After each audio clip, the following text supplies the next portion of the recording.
Despacito, we saw this incredible play. I thought this was incredible because he used the front knock to shut down Mexico and Hannah. I mean, just look at the HP from everyone else. He has HP advantage. He's so confident. He's just going to dive down and try and go for the challenge.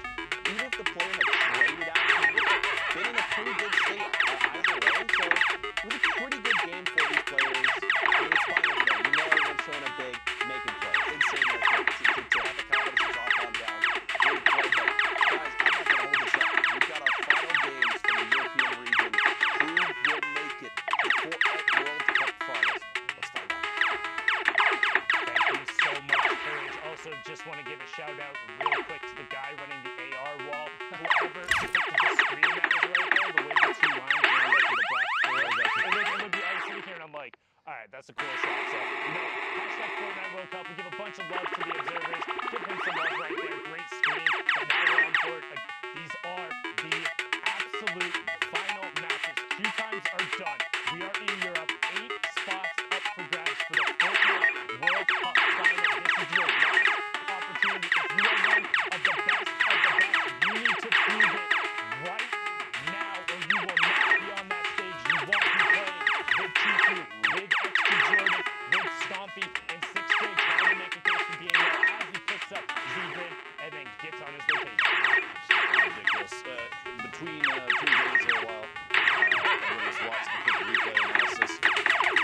Sundown and I were talking about the different regions and just how certain aspects of each region stand out. And I think it's unanimous agreement that Europe has some of the best technical Fortnite and some of the most aggressive play that I think we've ever seen. And it is so much fun to talk about and so much fun to watch because these players are playing on a level that I think you have to imagine back in the day when Fortnite was, the Battle Royale portion was in its, early days. No one imagined the game would get to this. You can't possibly have said, oh yeah, one day we're gonna watch players, the technical skill and building and quickly editing and dropping in through floors and pushing walls and doing all these things, everything that they do. No one would have imagined it was going to come to this, the quick edits and push through Kais and picking up the first Elam. It's things like this. You could not have told me this is what Fortnite was going to evolve into. And you have to admit, whether you love or hate the game, no matter what you think about it, how things have changed and grown is fantastic to see. People are really pushing the technical skill that I think Fortnite has to offer in a way that no one could have predicted. I mean, it's actually absurd to me, and like I said, I've been able to be a part of the process from playtesting through all of this. You've been around since the beginning. Yeah, I've never would have fathomed that players were doing this. I think one of the first things when I saw this, I was like, oh, it's good because you can be aggressive because you can like build at someone in your own cover. You don't just like hide behind a wall and stuff. And now it turns into, instead, these guys are building literal tunnels and mansions and skyscrapers in the span of 2 seconds. I think one of the plays we saw yesterday where the player one by one threw a trap down, edited a ramp, and shot all in the span of 0.2 seconds. So I'm like, all right, you're playing a different game than me. Yeah, right there. Skype taking away Yarkos' ceiling with a single shot, double replaces it, double edits down, and then pushes in the space nearly a half second. He gets it 50, or I was about to say 57, but 60 points now as the top 15 does literally just take over.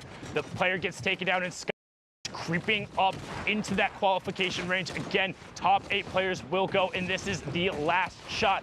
How they earn the points: top 25 is 3, top 15 is 5, top 5 is 7, and the victory royale is 10. Each Elam is 1, and Skype certainly knows that. He's been playing absurdly aggro. If he hits you, he wants to go. You saw for just a second in there a quick attempt at maybe a heavy sniper shot, but he realized it wasn't loaded, opted back to try and push through the ramp instead. Very quick thinking on Skype's part, the swap out for the combat shotgun instead of the tac. Pretty common there, player looting inside, but Skype more focused on rotation and position, as placement points will be everything for a player that is this close to making it to New York City. That was so good by him to go around the back side of that building so he could extend the shadow bomb timer up to now get up to the mid tarp. You have Light up on the high ground, 13 up Nay, now just dropping from the tarp below Skype. So Skype is on secondary high, but he's boxed up right now. Light's going to begin to work top down as we still have a number of ballers who are going to begin to get shot out as we head towards the second placement threshold. Kinzo gets taken down there, and Light continues to rain shots down onto these ballers, saying, hey, you gotta play Fortnite with the rest of us.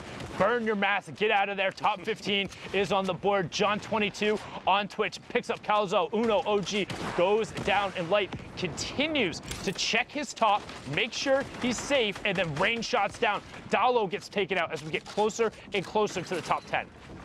12 players remaining. Light still ultimate high ground. Skype right underneath, and I believe I saw for a moment Benji Fishy was in this game, but it looks like he's been eliminated at this point. Kaizen on the ultimate low ground, going to have to take an opportunity to heal up if possible. 9 players left, and Light is looking for a peak shot on a player in rotation, trying to challenge potentially the high ground.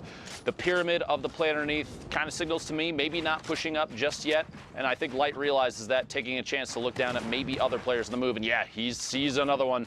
There's a scent of potentially elimination. Light getting challenged for high ground now. It's Rapti. Rapti's going for it and then drops back down, realizing he's not going to be able to take it. Pops the shadow form and goes all the way down to the far side. We're nearing the top 5. Now, one thing to keep an eye on, look at the points next to the names. 56 on Light, 64 on Skype. This is for a trip to New York City, as Light is able to pick up 59 there. They want everything they can. 6 Shades gets Rapti, but Skype trades it right back out and loops back into the zone. Skype on the edge of the mountain tries to find the jump pad, and he gets it going to the sky. Light trades out Miles on the top, so now 60 to 67 points, but Skype on 55 HP. Light pops the shadow bomb. What's he gonna do? Opts to drop down, so now Skype has to know he's down there. Skype has no mobility. Storm ticks it over. Light gets the Elim credit as well, and that's gonna push him up to 64 as